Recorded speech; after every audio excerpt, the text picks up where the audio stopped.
The 10 Most Notorious Bank Robbers in History, Part 1.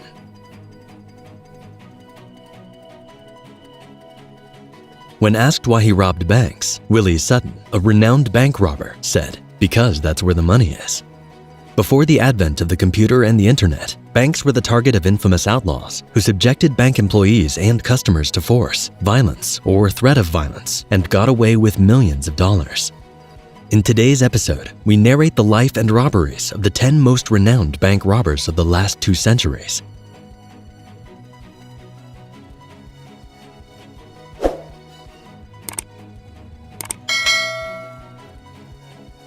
Number 10. The Trenchcoat Bank Robbers. Billy Kirkpatrick and Ray Bowman were a pair of bank robbers referred to as the Trenchcoat Robbers, known to have been the most prolific bank robbers in U.S. history at the time.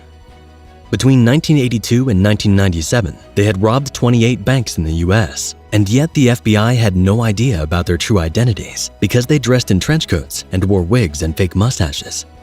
On February 10, 1997, they robbed the C First Bank in Tacoma, Washington. They made away with $4.5 million, which was the largest bank robbery in U.S. history. They resided in different states to avoid any connection, never robbed any banks close to their homes, and never robbed any bank more than once. Once the robbery was completed, Bowman would return home to Kansas City, Missouri, while Kirkpatrick would head north to Hovland, Minnesota. Nemesis caught up with them in 1998 when Kirkpatrick was pulled over for driving over the speed limit. The officer thought he was acting suspiciously, so he decided to search the car and found $1.8 million in cash with sophisticated weapons, trench coats, and fake mustaches. Kirkpatrick pleaded guilty to 3 bank robberies and received a 15-year sentence, while Bowman was found guilty of 4 robberies and received a 24-year sentence. Number 9. Herman Lamm.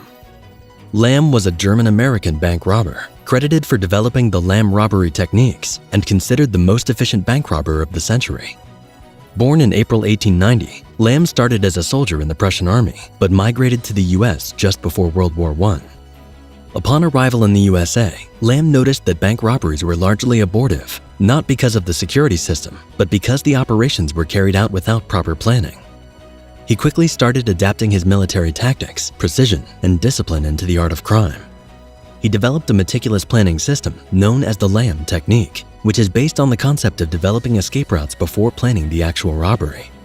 The Lamm technique involved having a man posing as a journalist to understand the inner setting and operations of the bank, the floor plan, and the location of the vault. Lamm would assign each gang member with a specific task and have them rehearse their roles for several days before the actual robbery. Lamm believed timing to be everything. He used a stopwatch during the rehearsal sessions. He made gang members understand that they could only stay in the bank for a limited time, irrespective of how much money was left. Most importantly, he used a nondescript vehicle with a high-powered engine and recruited men who had participated in auto racing as getaway drivers. Lamm would map an escape route from the nearby back roads of the bank and have the getaway driver practice runs on the escape route and alternative routes under various traffic conditions. Using this technique, Lamm and his men robbed dozens of banks between 1918 and 1930, taking more than $1 million in total, equivalent to $26 million in today's value. His efficiency was way beyond the mastery of law enforcement, and bank robbery had become widespread in Indiana. In response, Indiana residents organized to help the police in the struggle. On December 16, 1930, when Lamm's gang attempted to rob the Citizen State Bank in Clinton, Indiana, they were attacked by a mob of armed civilians. When the getaway driver saw a local barber approaching with a short gun, he panicked and fled. Lamm and his men were eventually surrounded by over 200 armed citizens and a few police officers. Lamm and another gang member shot themselves in the head, and the rest of the group surrendered. The Lamm technique has been studied and applied by many notorious bank robbers, including the infamous John Dillinger.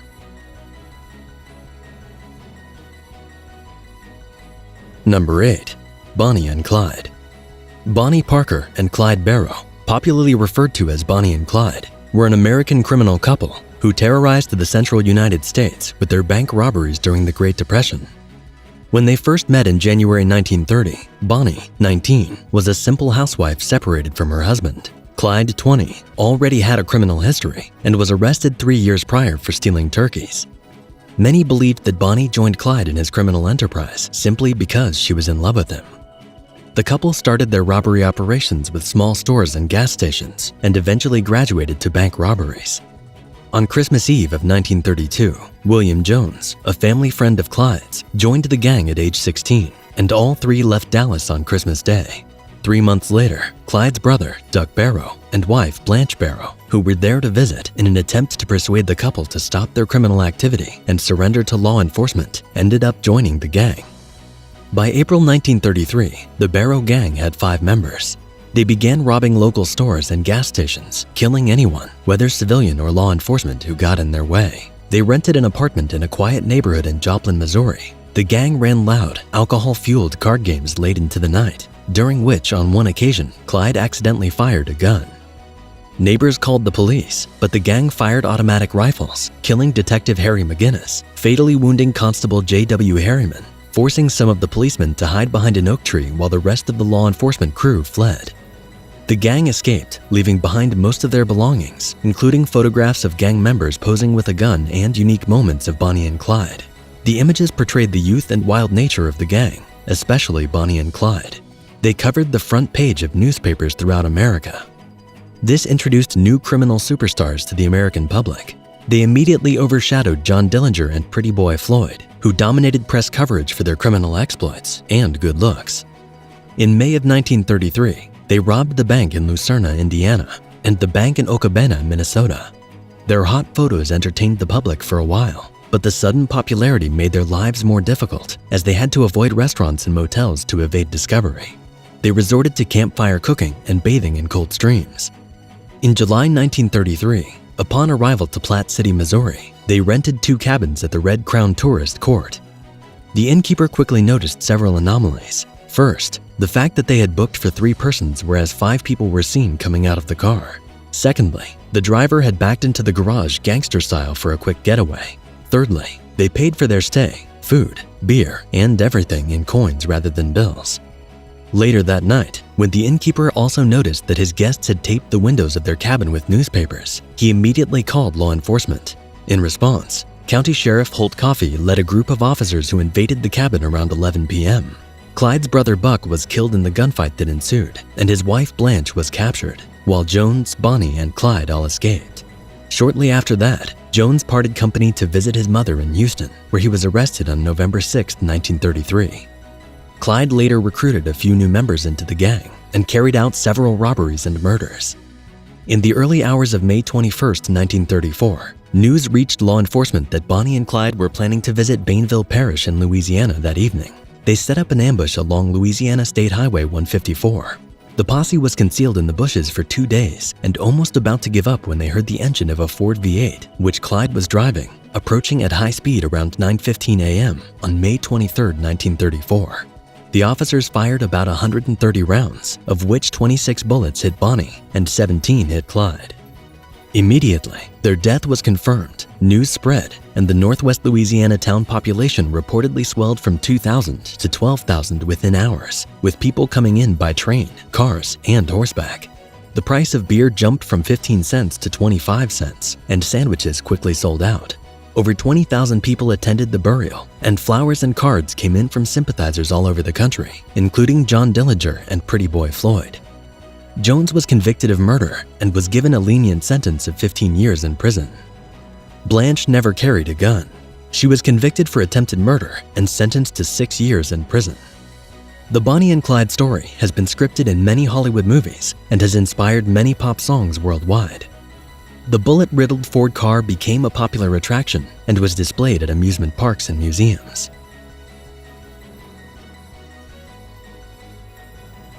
Number 7. Willie Sutton. Willie Sutton was an American bank robber, renowned for his talent at executing nonviolent robberies and for being the originator of Sutton's Law, which states that when diagnosing a situation, one should first consider the obvious. Born in June 1901 to Irish immigrant parents, Sutton dropped out of school after 8th grade and started a criminal career at a young age, but was remarkably brilliant. He dispensed mounds of legal advice to any convict or aspiring criminal who cared to listen. That earned him the nickname of the Wise Guy. Even the biggest mobsters wanted Sutton's companionship. Unlike others on this list, Sutton was witty and nonviolent. Still, when asked why he always carried a pistol, he said, "You can't rob a bank on charm and personality." However, he confessed before his death that his guns were never loaded, as someone might get hurt. On February 15, 1933, Sutton robbed the Corn Exchange Bank and Trust Company in Philadelphia by disguising himself as a postman. He robbed the same bank the second time on January 15, 1934, by sneaking through a skylight. He also robbed other banks and jewelry stores by disguising himself either as a police officer or a maintenance man. He usually arrived at the premises shortly before they opened for business. In February of 1934, Sutton was arrested and sentenced to 25 years in prison. Early in his sentence, he and 12 other inmates dressed as prison guards and carried 2 ladders across the prison yard to a wall. When the prison searchlights hit them, Sutton yelled, "It's all right," and so no one stopped them. He later robbed multiple banks and jewelry stores, including the Manufacturers Trust Bank in Sunnyside, Queens, New York, in 1950, stealing $63,942, equivalent to $690,000 in present-day value. On March 20, 1950, Sutton featured on the FBI 10 Most Wanted Fugitives, a list created only a week earlier. Sutton was finally arrested in February 1952 after being recognized on a subway by Arnold Schuster, a 24-year-old clothing salesman from Brooklyn. He was sentenced to 30 years in prison, but released after 17 years for good behavior. Sutton is generally considered as the gentleman of bank robbery. How he managed to rob multiple banks throughout his 40-year nonviolent career has baffled law enforcement and made legendary bank robbers like John Dillinger and Jesse James seem like amateurs. After his release from prison, Sutton was asked why he robbed banks. He said, "Because that's where the money is." This evolved into Sutton's Law, which is often invoked in medical schools to emphasize the need to focus on the most probable diagnosis rather than wasting time on every conceivable possibility.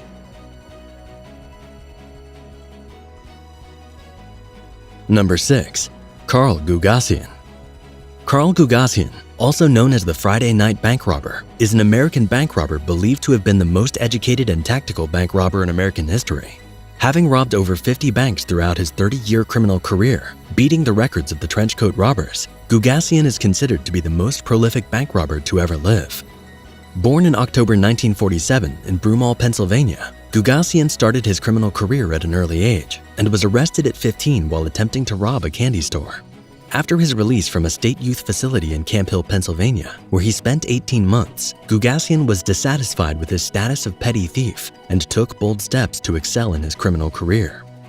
First, he enrolled in Villanova University, where he graduated with a bachelor's degree in electrical engineering. He then served in the U.S. Army at Fort Bragg and received Special Forces and Tactical Weapons training.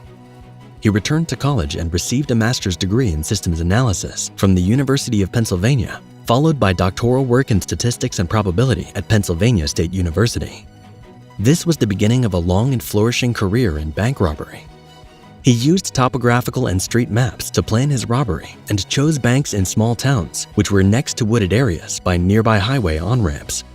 In the summer, he would create a cache in the woods where the stolen money would be stashed, then observe the bank for several days to get a clear insight of internal activities and employee behavior, waiting to strike in fall or winter for earlier darkness.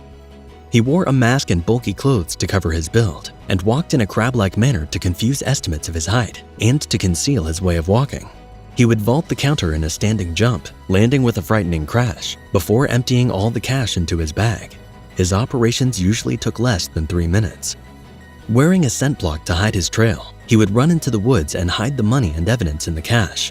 From there, he would ride a bike through the woods to a van parked on the other side of the woods near the highway, where he would load the bike and drive home clean.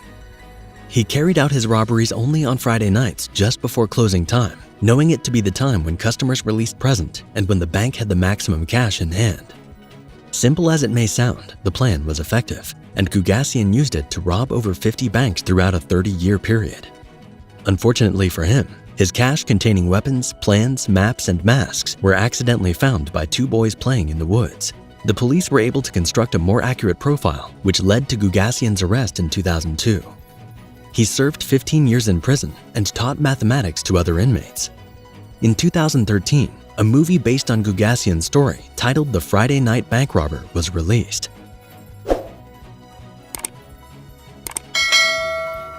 In the second part of this video, we narrate the life of the 5 legends of bank robbery: Jim Clark, George Babyface Nelson, Charles Arthur Pretty Boy Floyd, John Dillinger, and of course, the great Jesse James. Check out part 2 of this video right here.